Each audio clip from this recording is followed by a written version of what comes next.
दर्शकों ब्रेक तो बाद ਤੁਹਾਡਾ ਸਵਾਗਤ ਹੈ ਜੀ। ਡਾਕਟਰ ਸਾਹਿਬ ਸਾਡੇ ਕੋਲ ਪਹਿਲਾ ਫੇਸਬੁੱਕ ਮੈਸੇਜ ਆਇਆ ਬਹਿਰੀਨ ਤੋਂ ਅਕਾਲੀ ਦਲ ਦੇ ਅਹੁਦੇਦਾਰ ਅਮਰੀਕ ਸਿੰਘ ਬੱਲੋਵਾਲ ਜੀ ਦਾ। ਇਹ ਲਿਖਦੇ ਹਨ, ਡਾਕਟਰ ਅਮਰਜੀਤ ਸਿੰਘ ਜੀ ਤੇ ਭੈਣ ਨੀਲਮ ਕੌਰ ਜੀ, ਵਾਹਿਗੁਰੂ ਜੀ ਕਾ ਖਾਲਸਾ ਵਾਹਿਗੁਰੂ ਜੀ ਕੀ ਫਤਿਹ। ਜੂਨ ਦਾ ਮਹੀਨਾ ਚੱਲ ਰਿਹਾ ਹੈ ਤੇ ਸਮੁੱਚੀ ਕੌਮ ਦਾ ਹਿਰਦਾ ਵਲੂੰਦਰਿਆ ਹੋਇਆ ਹੈ ਕਿਉਂਕਿ ਇਹਨਾਂ ਦਿਨਾਂ ਵਿੱਚ ਸਾਡੇ ਸਿੱਖਾਂ ਦੇ ਕੇਂਦਰੀ ਅਸਥਾਨ ਸ਼੍ਰੀ ਹਰਮੰਦਰ ਸਾਹਿਬ ਅਤੇ ਸ਼੍ਰੀ ਅਕਾਲ ਤਖਤ ਸਾਹਿਬ ਉੱਪਰ ਭਾਰਤੀ ਫੌਜਾਂ ਵੱਲੋਂ ਹਮਲਾ ਕੀਤਾ ਗਿਆ ਸੀ ਅਤੇ ਹਜ਼ਾਰਾਂ ਸਿੱਖਾਂ ਨੂੰ ਸ਼ਹੀਦ ਕੀਤਾ ਗਿਆ ਸੀ। ਜਿੱਥੇ ਇਹਨਾਂ ਦਿਨਾਂ ਵਿੱਚ ਦੁਨੀਆ ਭਰ ਵਿੱਚ ਸ਼ਹੀਦਾਂ ਦੀ ਯਾਦ ਦੇ ਵਿੱਚ ਸ਼ਹੀਦੀ ਸਮਾਗਮ, ਵੱਡੇ ਵੱਡੇ ਮਾਰਚ, ਮੁਜ਼ਾਹਰੇ ਅਤੇ ਰੋਸ ਪ੍ਰਦਰਸ਼ਨ ਹੋ ਰਹੇ ਹਨ, ਉੱਥੇ ਸ਼੍ਰੋਮਣੀ ਅਕਾਲੀ ਦਲ ਅੰਮ੍ਰਿਤਸਰ ਬਹਿਰੀਨ ਵੱਲੋਂ ਨੌਜਵਾਨਾਂ ਅਤੇ ਸੰਗਤ ਦੇ ਸਹਿਯੋਗ ਨਾਲ ਬੀਤੇ ਦਿਨੀ ਪਹਿਲੀ ਵਾਰ ਬਹਿਰੀਨ ਵਿੱਚ ਗੁਰਦੁਆਰਾ ਸਾਹਿਬ ਜਨੂਬੀਆ ਬਹਿਰੀਨ ਵਿਖੇ ਸੰਤ ਜਰਨੈਲ ਸਿੰਘ ਜੀ ਖਾਲਸਾ ਭਿੰਡਰਾਂਵਾਲਿਆਂ ਅਤੇ ਜੂਨ 1984 ਦੇ ਘੱਲੂਘਾਰੇ ਦੇ ਸਮੂਹ ਸ਼ਹੀਦਾਂ ਦੀ ਯਾਦ ਵਿੱਚ ਸ਼ਹੀਦੀ ਸਮਾਗਮ ਮਿਤੀ 5, 6, 7 ਜੂਨ ਨੂੰ ਬਹੁਤ ਹੀ ਸ਼ਰਧਾ ਤੇ ਸਤਿਕਾਰ ਨਾਲ ਕਰਵਾਇਆ ਗਿਆ, ਜਿਸ ਵਿੱਚ ਵੱਡੀ ਗਿਣਤੀ ਵਿੱਚ ਸੰਗਤਾਂ ਨੇ ਪਹੁੰਚ ਕੇ ਸ਼ਹੀਦਾਂ ਨੂੰ ਯਾਦ ਕੀਤਾ ਅਤੇ ਉਹਨਾਂ ਦੀ ਸੋਚ ਤੇ ਦ੍ਰਿੜਤਾ ਨਾਲ ਪਹਿਰਾ ਦੇਣ ਦਾ ਸੰਕਲਪ ਵੀ ਕੀਤਾ। ਇਸ ਸ਼ਹੀਦੀ ਸਮਾਗਮ ਵਿੱਚ ਪਹੁੰਚਣ ਲਈ ਬਹਿਰੀਨ ਦੀਆਂ ਵੱਖੋ-ਵੱਖ ਥਾਵਾਂ ਤੋਂ ਬੱਸਾਂ ਦਾ ਇੰਤਜ਼ਾਮ ਕੀਤਾ ਗਿਆ ਸੀ। ਸੰਗਤਾਂ ਦੇ ਭਾਰੀ ਇਕੱਠ ਨੇ ਸ਼ਹੀਦਾਂ ਪ੍ਰਤੀ ਆਪਣੇ ਸਤਿਕਾਰ ਨੂੰ ਬਾਖੂਬ ਪ੍ਰਗਟ ਕੀਤਾ। ਪਰ ਇੱਥੇ ਮੈਂ ਇਹ ਵੀ ਦੱਸਣਾ ਚਾਹੁੰਦਾ ਹਾਂ ਕਿ ਜਿੱਥੇ ਸੰਗਤਾਂ ਦੇ ਅਥਾਹ ਅਤੇ ਪਿਆਰ ਨੇ ਇਸ ਸਮੁੱਚੇ ਸਮਾਗਮ ਨੂੰ ਸਫਲ ਬਣਾਇਆ, ਉੱਥੇ ਇਸ ਨੂੰ ਅਸਫਲ ਕਰਨ ਵਾਲਿਆਂ ਦਾ ਵੀ ਪੂਰਾ ਜ਼ੋਰ ਲੱਗਾ। ਜਿਸ ਗੁਰਦੁਆਰਾ ਸਾਹਿਬ ਦੀ ਪ੍ਰਬੰਧਕ ਕਮੇਟੀ ਨਾਲ ਸਾਡੇ ਵੱਲੋਂ ਪਹਿਲਾਂ ਸੰਪਰਕ ਕੀਤਾ ਗਿਆ, ਉਹਨਾਂ ਪ੍ਰਬੰਧਕਾਂ ਨੇ ਇਹ ਸ਼ਹੀਦੀ ਸਮਾਗਮ ਉੱਥੇ ਕਰਵਾਉਣ ਤੋਂ ਅਸਿੱਧੇ ਤੌਰ ਤੇ ਨਾ ਕਰ ਦਿੱਤੀ। ਜਦੋਂ ਇਹ ਗੱਲ ਸੰਗਤਾਂ ਨੂੰ ਪਤਾ ਲੱਗੀ ਤਾਂ ਸੰਗਤਾਂ ਨੇ ਉੱਥੋਂ ਦੀ ਪ੍ਰਬੰਧਕ ਕਮੇਟੀ ਨੂੰ ਰੱਜ ਕੇ ਲਾਂਤਾਂ ਪਾਈਆਂ, ਜਿਸ ਤੋਂ ਮਜਬੂਰ ਹੋ ਕੇ ਉਹਨਾਂ ਪ੍ਰਬੰਧਕਾਂ ਨੂੰ ਆਪਣੇ ਵੱਲੋਂ ਸ਼ਰਮ ਮਹਿਸੂਸ ਕਰਦੇ ਸ਼ਹੀਦਾਂ ਦੀ ਯਾਦ ਵਿੱਚ ਸ਼੍ਰੀ ਅਖੰਡ ਪਾਠ ਸਾਹਿਬ ਪ੍ਰਕਾਸ਼ ਕਰਵਾਉਣਾ ਪਿਆ, ਜੋ ਕਿ ਅੱਜ ਤੱਕ ਪਹਿਲਾਂ ਕਦੇ ਨਹੀਂ ਕੀਤਾ ਗਿਆ। ਪਰ ਫਿਰ ਵੀ ਉਹਨਾਂ ਨੇ ਭੋਗ ਉਪਰੰਤ ਅਰਦਾਸ ਵਿੱਚ ਸੰਤਾਂ ਦਾ ਜ਼ਿਕਰ ਨਹੀਂ ਕੀਤਾ। ਇੱਥੇ ਹੀ ਬਸ ਨਹੀਂ, ਜਦੋਂ ਸ਼ਹੀਦੀ ਸਮਾਗਮ ਗੁਰਦੁਆਰਾ ਸਾਹਿਬ ਜਨੂਬੀਆ ਵਿਖੇ ਕਰਵਾਉਣ ਦੀ ਪੂਰੀ ਤਿਆਰੀ ਹੋ ਗਈ ਤਾਂ ਇਹਨਾਂ ਗੰਗੂ ਦੇ ਵਾਰਸਾਂ ਵੱਲੋਂ ਉੱਥੋਂ ਦੇ ਪ੍ਰਬੰਧਕਾਂ ਨੂੰ ਸਮਾਗਮ ਲਈ ਮਨਾ ਕਰ ਦੇਣ ਲਈ ਫੋਨ ਕੀਤੇ ਗਏ, ਪਰ ਇਹਨਾਂ ਦੀਆਂ ਲੱਖ ਕੋਸ਼ਿਸ਼ਾਂ ਤੋਂ ਬਾਅਦ ਵੀ ਇਹ ਸ਼ਹੀਦੀ ਸਮਾਗਮ ਯਾਦਗਾਰੀ ਹੋ ਨਿਬੜਿਆ। ਸੰਗਤਾਂ ਦੇ ਇਕੱਠ ਨੇ ਇਹਨਾਂ ਗੱਦਾਰ ਟੋਲਿਆਂ ਦੇ ਮੂੰਹ ਬੰਦ ਕਰ ਦਿੱਤੇ। ਸਮਝ ਨਹੀਂ ਆਉਂਦੀ ਕਿ ਆਖਰ ਇਹਨਾਂ ਬੁੱਕਲ ਦੇ ਸੱਪਾਂ ਨੂੰ ਸੰਤਾਂ ਦੇ ਨਾਮ ਤੋਂ ਇੰਨੀ ਨਫ਼ਰਤ ਕਿਉਂ ਹੈ। ਇਹੋ ਜਿਹੇ ਲੋਕਾਂ ਤੋਂ ਸੰਗਤ ਨੂੰ ਸਾਵਧਾਨ ਰਹਿਣ ਦੀ ਲੋੜ ਹੈ, ਜੋ ਘਾੜੀ ਦੇ ਦਸਤੇ ਬਣ ਕੇ ਕੌਮ ਦੀਆਂ ਜੜ੍ਹਾਂ ਹੀ ਵੱਢੀ ਜਾ ਰਹੇ ਹਨ।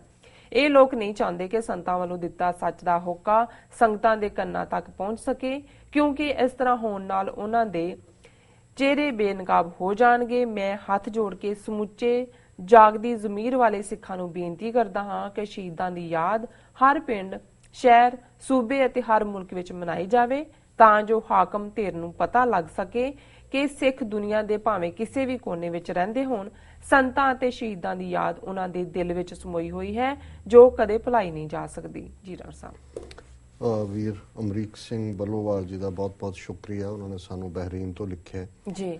ਵਿਸ਼ਾ ਤਾਂ ਉਹਨਾਂ ਦਾ ਲੋਕਲ ਜਿੱਥੇ ਉਹਨਾਂ ਨੇ ਜਨੂਬੀਆ ਗੁਰਦੁਆਰਾ ਸਾਹਿਬ ਦੇ ਵਿੱਚ ਬਹਿਰੀਨ 'ਚ ਦਿਨ ਮਨਾਇਆ, ਉਸ ਤੇ ਹੀ ਫੋਕਸਡ ਹੈ ਕਿ ਸੰਗਤਾਂ ਨੇ ਤਾਂ ਬੜੇ ਉਤਸ਼ਾਹ ਨਾਲ ਪਾਰਟਿਸਿਪੇਸ਼ਨ ਕੀਤੀ। ਪ੍ਰਬੰਧਕਾਂ ਵੱਲੋਂ ਰੁਕਾਵਟਾਂ ਰਹੀਆਂ, ਪਰ ਮੈਂ ਸਮਝਦਾ ਫਿਰ ਵੀ ਚੰਗੀ ਗੱਲ ਹੈ, ਜਿਵੇਂ ਉਹਨਾਂ ਨੇ ਕਿਹਾ ਕਿ ਪਹਿਲੀ ਵਾਰ ਉੱਥੇ ਉਹ ਦਿਨ ਮਨਾਇਆ ਗਿਆ।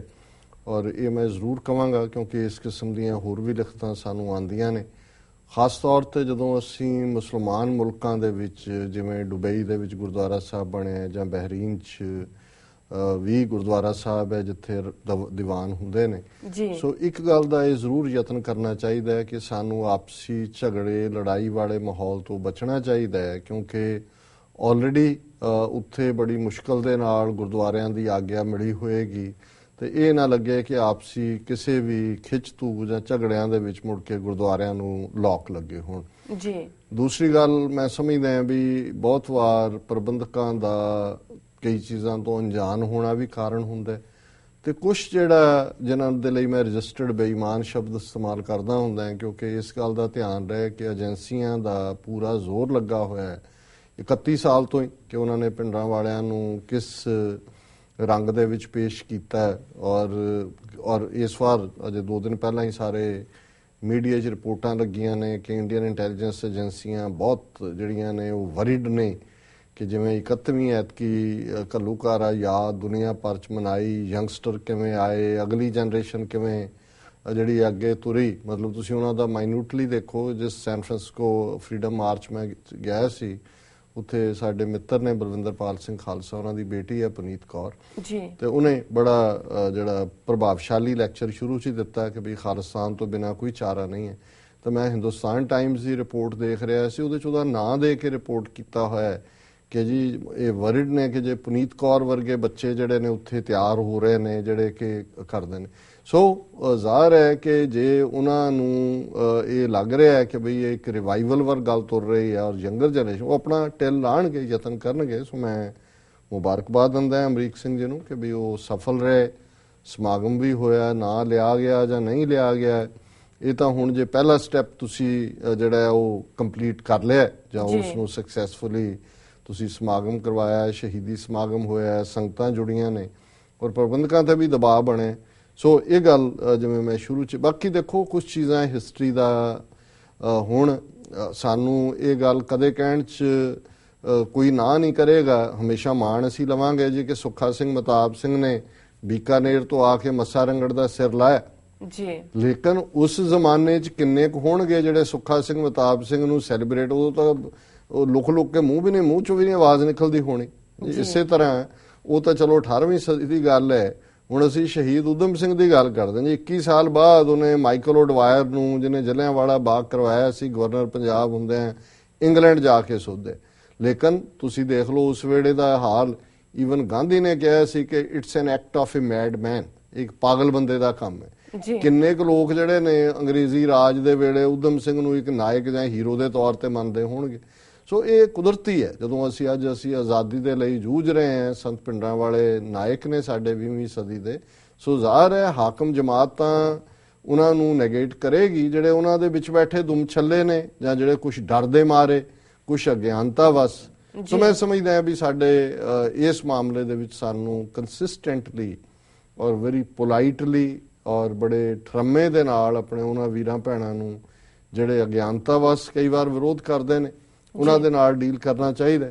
ਤੇ ਬਾਕੀ ਜਿਹੜੇ ਟੌਂਟ ਪਟੌਂਟ ਨੇ ਉਹਨਾਂ ਦੇ ਨਾਲ ਕਿਵੇਂ ਡੀਲ ਕਰਨਾ ਚਾਹੀਦਾ ਉਹ ਅਮਰੀਕ ਸਿੰਘ ਹੋਰੀ ਜਾਣਦੇ ਨੇ ਜੀ। ਬਿਲਕੁਲ ਡਾਕਟਰ ਸਾਹਿਬ, ਸੁਣਾ ਲੈਣੇ ਬ੍ਰੇਕ। ਵਿਊਅਰਸ ਤੁਸੀਂ ਨਾਲ ਇਸ ਤਰ੍ਹਾਂ ਬਣੇ ਰਹੋ, ਮਿਲਦੇ ਹਾਂ ਆਫਟਰ ਦੀ ਸ਼ਾਰਟ ਬ੍ਰੇਕ।